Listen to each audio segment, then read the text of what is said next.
Detox water, sometimes referred to as fruit-infused water, is a great alternative to plain water, and they're very simple to make. Hello everyone, I'm Jijani. I hope you guys are having a great day. So today in this video, I'm going to share a few detox water recipes or combinations we recommend for you to try. So if you don't know what detox water is basically a water that is infused with fruits, vegetables, and herbs, and they add flavor to your plain water, helping you to drink more liquid. And you can create so many different flavors through different combinations, and they make your water look pretty. So it adds personality to your boring water.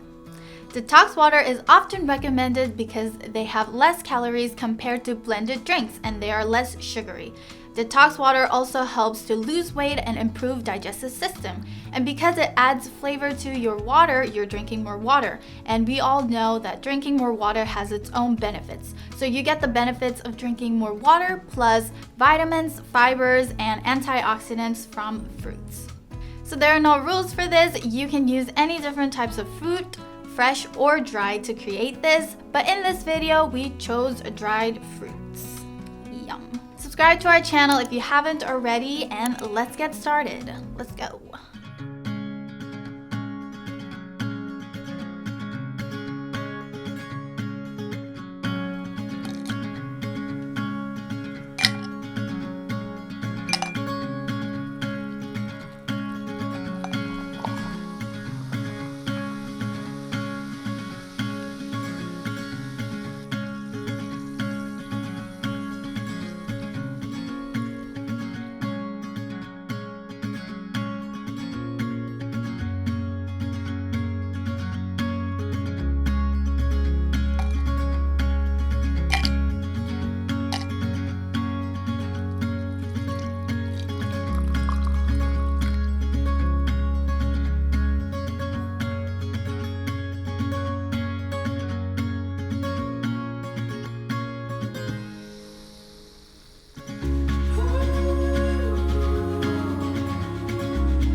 And there you have it. Holding this water already makes me feel so healthy and so clean. You know what I mean? So you can make your own by drying your own fruits and creating your own combination with your favorite fruits. So try them and let us know what you think down in the comment section below. That's it for today's video. Thank you so much for watching. Don't forget to like, subscribe, hit that notification bell, and we'll see you guys next time. Bye!